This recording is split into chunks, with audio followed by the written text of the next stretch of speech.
Hi, my name is Isis Carpenter. This is my final project.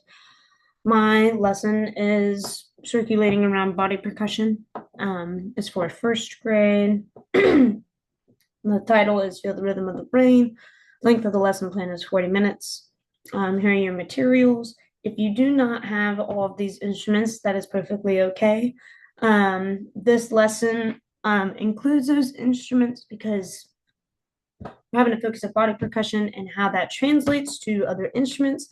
So, like I said, if you do not have enough instruments to do this lesson plan, you could just do the first portion of it, the first half, and have that tie into some other lesson plan of yours, or just have it as a fun little activity that the students can do. Um, so, in your classroom setup, students are going to be moving around, so you want to make sure that they have plenty of space. Instruments will not be used immediately. They're going to be doing body percussion first and then translating that. So you do not need the instruments just yet.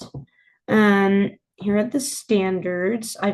I'm sure that there are other standards that this applies to, but I felt these best summarized this lesson. Objective: students will express their understanding of rhythm, tempo, and dynamics via body percussion and other instruments found under materials. If you use instruments, students will work together using body percussion to create a brainstorm as a large group, and students will demonstrate dynamics and tempo through their playing. To verify and assess that your students are grasping this, you just observe them, right? You observe how they're playing, how they're participating, and their cooperation with each other and you. Um, you're going to ask your students questions, and how they respond is also going to be a telltale sign. Um, so yeah. And then here's some differentiation and modifications for students.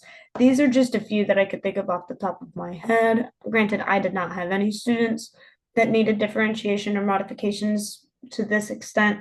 But this is just like a little guideline to encompass common things that you would have to modify for students.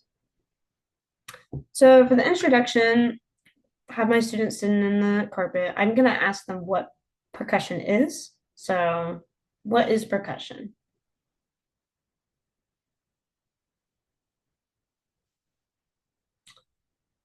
So once we get a general idea of what percussion is, I'm going to introduce what body percussion is to them.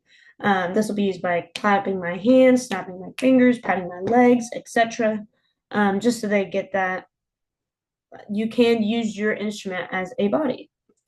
Um, so then I would like to show them, if this would kindly, I would then show them a video of a brainstorm. It doesn't have to be the specific one, but as they're watching it, I want them to think about what sounds they're hearing in the storm. Which ones are louder? Which ones are softer? Um, and then here we're going to talk about dynamics. Um, so then we're going to go on to how body percussion and the rainstorm connect one another. So repeating those body percussion movements that I did earlier, but I'm going to give them meaning, like snapping your fingers are raindrops, clapping your hands louder is heavy rain, rubbing your hands would be the drizzle, patting your legs is steady rain, and stomping would be thunder. Students will also whisper shh to represent the wind. Um, some of them will have associated rhythms, others not. You don't have to. I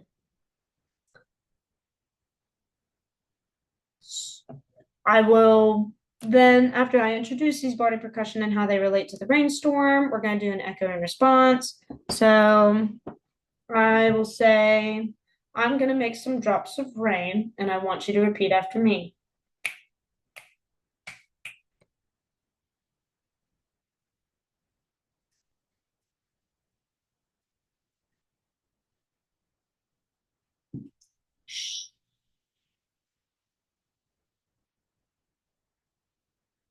Awesome. So you just do that with them for a little bit so that they get the general idea. I'll put students into groups. based off of what body percussion they're doing. And then I'm going to point at their group for them to play. If they're already playing and I point at them, that means they stop. And we're just going to start to layer these. Once students get a hang of this, we can move students between groups and whatnot. Um, but yeah, we're just gonna build that rainstorm with the body percussion. Once they feel comfortable with that, then we'll add the instruments. Here has a guide to how the instruments relate. And like I said, if you don't have the instruments, that's okay. You can just do the first portion of this lesson plan. So we'll do it with the instruments again, and then once I get that down, we can give it some meaning. And what I mean by that is have a storyline.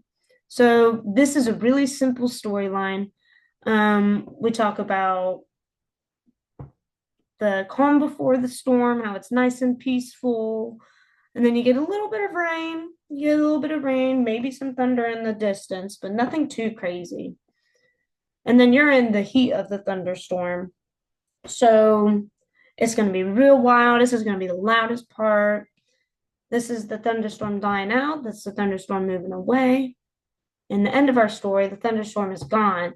So then it's just silence.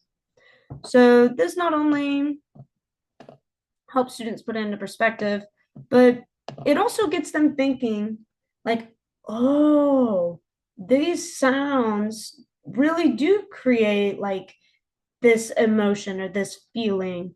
And it might help them better understand how they connect to the rainstorm themselves. They can apply their real life experiences to their playing. And I'll increase the dynamics with my hands going up or down. And then for the wrap up, I'll just ask the students if they prefer making the storm with their body percussion or instruments and ask why. I genuinely want to know how the kids feel about line lesson plans. I feel like students should have a voice in what it is that they do. They should be able to give feedback to the teacher because it is their learning, their experience that we are guiding. And then the last question, how did the body percussion sound different from the instruments? So then students have an opportunity to just sit and reflect on the body percussion that they just did and the instruments that they're probably a little bit more familiar playing. Yeah, that's it. Thank you.